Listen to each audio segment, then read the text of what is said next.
Everyone. So আজকের ভিডিওটা কিন্তু শুরু হচ্ছে মনসা পুজোর দিন। তো আমি পুজোর সব কিছু আমাদের বাড়িতে কি হচ্ছে, আশেপাশে কি হচ্ছে, সবই তোমাদের দেখানোর চেষ্টা করবো এই ভিডিওতে। তো পুরো ভিডিওটাই দেখো। দেখতেই পাচ্ছ আমার ঘরটার একদম গুছানো ডান।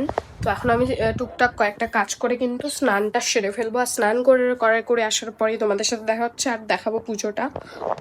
তো গাইস, আমার কিন্তু একদম স্নান শেষ আর আমি একটা কুর্তা পরে নিয়েছি, দেখতেই পাচ্ছ। আর বেসিক্যালি কিন্তু এখন আমার কোনো সেরকম কাজ নেই। তো মার পূজা দেওয়া হয়ে গেলেই ব্রাহ্মণ আসবে, দেন পূজাটা আমি তোমাদের দেখাবো। চলো তোমাদের একবার ঠাকুর ঘরটা দেখিয়ে আসি যে আমরা কেমন কি সাজালাম আর কত দূর কি প্রস্তুতি হলো, চলো দেখিয়ে আসি। তো দেখতেই পাচ্ছ এখানে সবকিছু অ্যারেঞ্জমেন্ট করা হচ্ছে, কিন্তু মা পুজোর প্রস্তুতিটা একদম নিয়েই ফেলেছে। ব্রাহ্মণ তো শুধু এসে মনসা ঠাকুরটাকে পুজো করবে, বাকি ঠাকুরগুলোকে কিন্তু মাই করছে। তো দেখতেই পাচ্ছ একদম পুজো দেওয়া একদম কমপ্লিট হয়ে গেল, একদম সুন্দর করে কিন্তু সাজানো হয়ে গেছে, একদম ফুল টুল দিয়ে সব ঠাকুরকেই সাজানো হয়ে গেছে। তো মা পুজোটা দেখো তোমরা।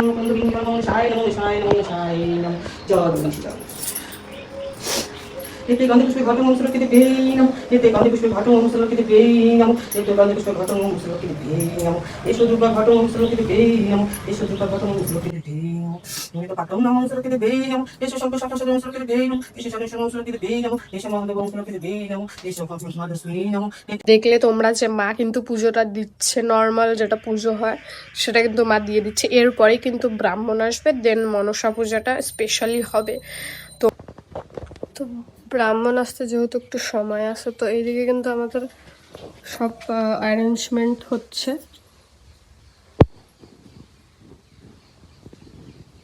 তো দেখলে সব ফল টল একদম আনা হয়ে গেল, আর এখানে কিন্তু কলাগুলোর মধ্যে কিন্তু সিঁদুর মাখা হচ্ছে।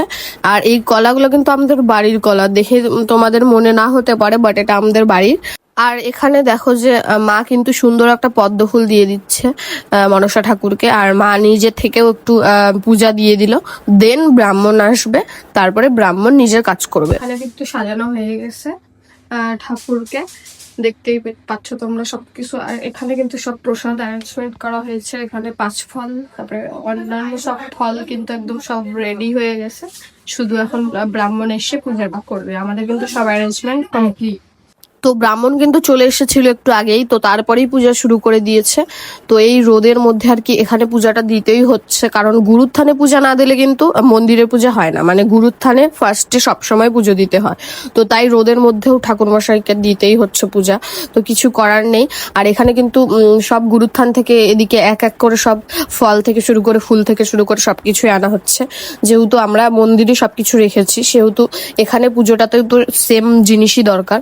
তো এখানে কিন্তু সব সাজাচ্ছে ব্রাহ্মণ, দেখতে পাচ্ছ এখানে একটা আলাদা পুজো হচ্ছে, মানে প্রসাদ দিয়ে অনেক একটা আলাদা পুজো হচ্ছে, আমি এটা দেখলাম আর কি।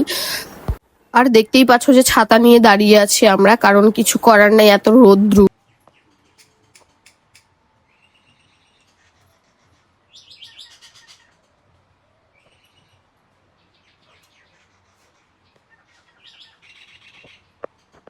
ছাতা নিয়ে দাঁড়িয়ে থেকে আমার অবস্থাটা জাস্ট দেখো গাইস, পুরো একদম মানে ঘেমে শেষ, জল বেরোচ্ছে আমার পুরো মুখ থেকে, দেখতেই পাচ্ছ। আর তারপরেই কিন্তু আর একটু পরেই মানে প্রসাদ দিয়ে দিল ঠাকুর, তারপরে এখন কিন্তু ধুনাটা দেখিয়ে দিল, আর একটু পরেই পুজোটা সম্পূর্ণ হয়ে যাবে। অনেকখানি টাইম লাগলো, অনেকখানি আমি দাঁড়িয়ে আছি ছাতা নিয়ে, তো একদমই ঘেমে গিয়েছি দেখতেই পেলে। আর তারপরেই কিন্তু ঠাকুর মশাই একেবারে মন্দিরে চলে এলো, এখানে ফ্যানও সেট করা আছে, কোনো প্রবলেম নেই।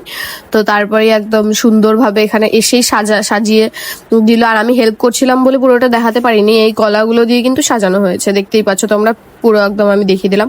আর তোমরা জানো যে পুজো দিতে কিন্তু 2টো হাঁসের ডিম লাগে, তো আমি দেখিয়েও দিলাম যে হাঁসের ডিমগুলো। আর এখানে সব ফল টল আগের মতো করে নিয়ে এসেছি সব মন্দির থেকে।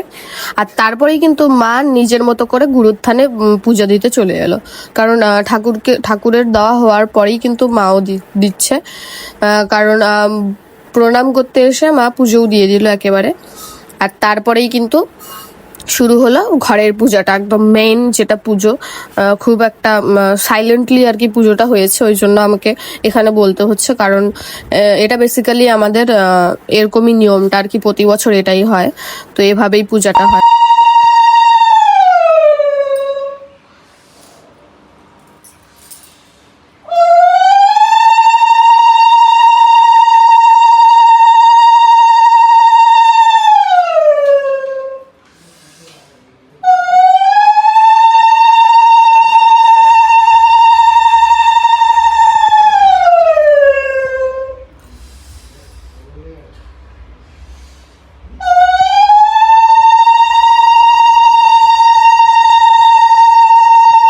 দেখলে ব্রাহ্মণের পর কিন্তু মা একদম পুজো দিয়ে দিল নিজের মতো করে, আর তারপরে কিন্তু আমাদের শুরু হয়ে গেল ঝেড়ে দেওয়া, মানে এটাকে আমরা ঝেড়ে দেওয়াই বলি। তো তারপরে ঠাকুরমশাই আমাদের সবাইকে এক এক করে একদম ঝেড়ে দিল, কারণ আমাদের সবাইকে আগেই দিয়েছে, এবার পাপা আসলো, তো পাপাকে দিচ্ছে। তারপর কিন্তু চন্দ্রামি তো আমরা সবাই খেয়েছি, তারপরে পাপাকেও দিয়ে দিল হাতে, তারপর খেয়ে নিল পাপা। তো এটা কিন্তু একবারে শেষের পর্ব, এখান থেকেই একদম পুজো কমপ্লিট। তো পুরো ভিডিওটাই তোমরা দেখলে নিশ্চয়ই এতক্ষণে, আর এতক্ষণে কিন্তু আমাদের পুরো পূজাটা হওয়া কমপ্লিট হইলো দেওয়া আর কি। তাদেরকে যে বললাম একটা ইন্টারেস্টিং পার্ট দেখাবো, তো এখনই আমি তোমাদের ওটাই দেখাবো, তো চলো। তো ইন্টারেস্টিং পার্টটা হচ্ছে এখানে কিন্তু জন্মাষ্টমী উপলক্ষে পরের দিন পুজো করে কিন্তু সবাইকে খাওয়ানো হয়, পুরো পাড়াকে। তো এটাই আমার খুবই ভালো লাগে এই কনসেপ্টটা এখানকার, তাই তোমাদের সাথে আমি ভাবলাম শেয়ার করি। আর এই পুরো মাঠ জুড়ে কিন্তু খাওয়ানো হয়, আমি লাস্টে গিয়েছি জন্য কয়েকজনই বেঁচেছিল। তো গাইস দেখলে যে ওখানে তোমরা সবাই খাচ্ছিল, তো এখানকার আলু ভাজাটা কিন্তু একটু পুড়ে পুড়ে গেছে, কারণ আমরা পূজায় ব্যস্ত ছিলাম। আর আমি ওখানে গিয়ে যে সবাই খাচ্ছিল, তো আমি খাইনি, বাড়ি নিয়ে এলাম। তো অনেকটাই দিয়েছে প্রসাদ, তো এটা কিন্তু এখন আমরা খাবো, মা আমি। তো প্রসাদটাই খাই আজকে, অনেক গরম, তাও আমি খিচুড়িটা খাবো, কারণ দেখে অনেক টেস্টি মনে হচ্ছে। যে আমি ঢেলে নিলাম কিন্তু প্রসাদটা, এখন খেয়ে বলছি যে কেমন।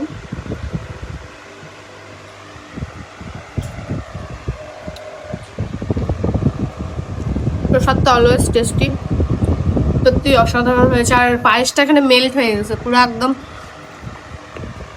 কিন্তু আমি প্রসাদ নিয়ে বসে পড়লাম, আমার খিচুড়ি খাওয়াটা একদম কমপ্লিট হয়ে গেল, অনেকগুলো খেলাম, মানে এত টেস্টি হয়েছে অবশ্যই। তো ওই জন্য তো এখন কিন্তু প্রসাদ খাওয়ার পালা, আর ভিডিওটাও এখানেই আমি শেষ করছি। তো এরকম আরো অনেক ভালো ভালো ভিডিও পাওয়ার জন্য কিন্তু সাবস্ক্রাইব করতে হবে। আর দেখা হচ্ছে নেক্সট একটা ইন্টারেস্টিং ভ্লগে, ততক্ষণের জন্য টাটা।